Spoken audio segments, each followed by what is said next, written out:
Buenas tardes, en esta ocasión vamos a ver el método que se llama análisis de varianza, también se conoce como ANOVA por sus siglas en inglés. Este método lo vamos a utilizar para comprobar hipótesis. Vamos a ver si aceptamos o rechazamos algún método de investigación o trabajo. Por ejemplo, aquí en este caso vamos a trabajar, dice el problema que se han detectado deficiencias de aprendizaje en el tema de sistemas de ecuaciones simultáneas con dos incógnitas en grupos de segundo de secundaria de la zona Teoloyucan. Para corregir esa problemática se encarga un grupo de pedagogos realizar investigaciones para proponer soluciones, ¿sí? Para ello encargan a 4 diferentes profesores de matemáticas enseñar el tema con 4 diferentes métodos. El primer método enseñan el tema con el método de suma y resta e eliminación. Es un método muy sencillo, sin embargo, a algunas personas se les dificulta bastante. En el método 2 se enseña con el método gráfico, que si dominan precisamente la elaboración de gráficas es muy simple, si no se nos hace muy difícil porque tiene muchos pasos. En el método 3 se enseña el tema con el método de sustitución, que consiste en despejar una incógnita de cualquiera de las dos ecuaciones y posteriormente se sustituye en la otra ecuación. Finalmente, el cuarto método utilizan el método de determinantes.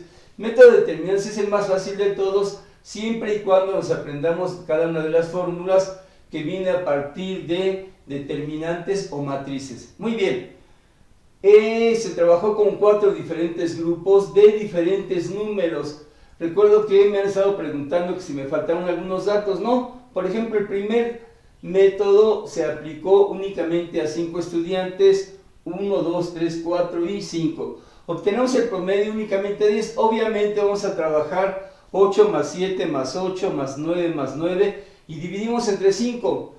El método 2 se aplicó a 7 diferentes estudiantes, es decir, estaríamos trabajando 6 más 6 más 7 más 6 más 6 más 7 más 8, es decir, estaríamos trabajando únicamente 6 más 6 más 7, 6, 6, 7, 8, hacemos la sumatoria y dividimos entre 7.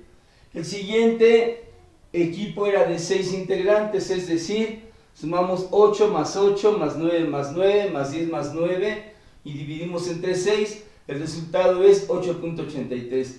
Finalmente, el método 4, es decir, el método de determinantes, se aplicó a 5 estudiantes que obtuvieron 10, 9, 9, 9 y 10. Obviamente, sumamos las 3 cantidades y dividimos entre 5 y obtenemos 9.40.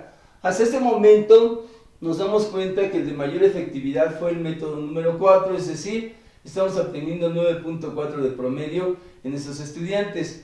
A partir de esta tabla es que planteamos las hipótesis. Recuerden que la hipótesis nula se plantea precisamente con la idea de rechazarla. Entonces aquí vamos a decir, no existen diferencias significativas entre los métodos de enseñanza. Y la hipótesis alternativa, que siempre se hace para aceptar, en este caso estaríamos diciendo que sí existen diferencias significativas y vamos a proponer a los profesores que enseñen con los métodos de mejor efectividad.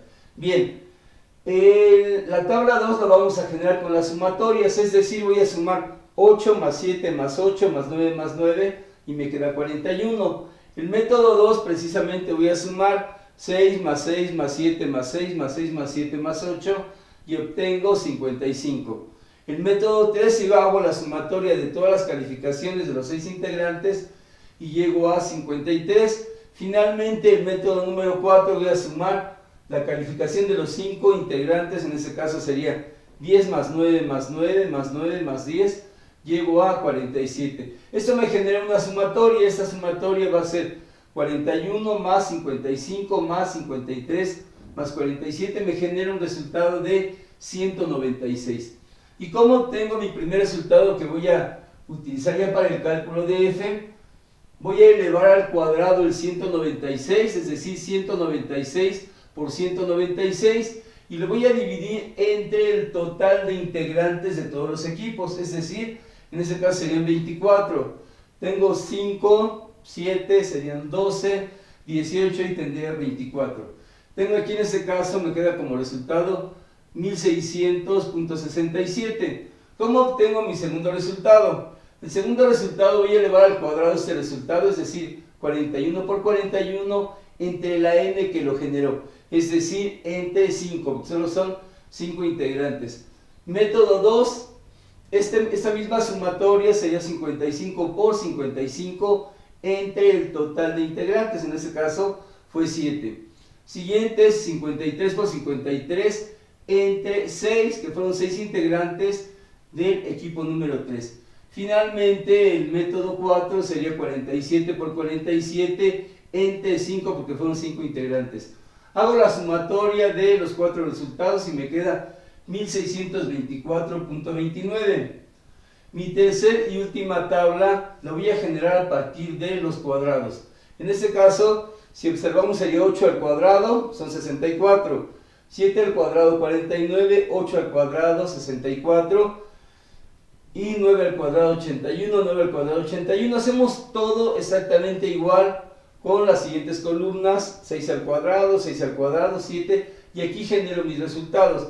Esta tabla se llama sumatorias de cuadrados. Obtengo 339, 387, 471 y 443.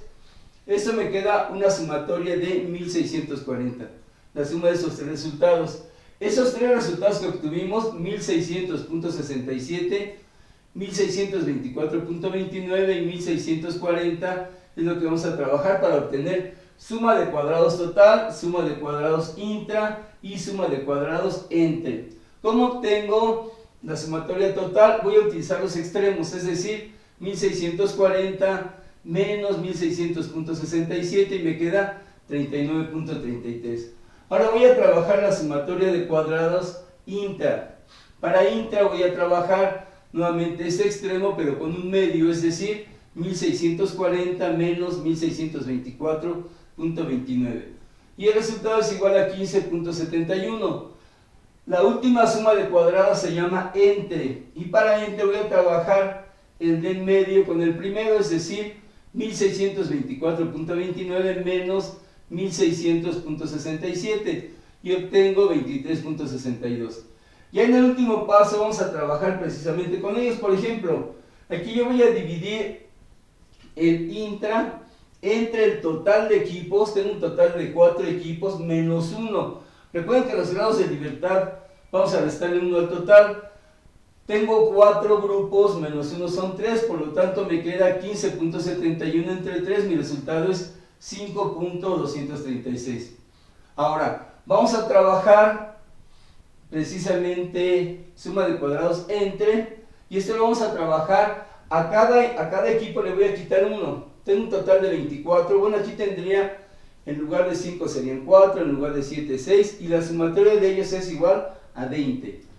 Divido precisamente entre, que sería 23.62 entre 20 y me genera 1.181.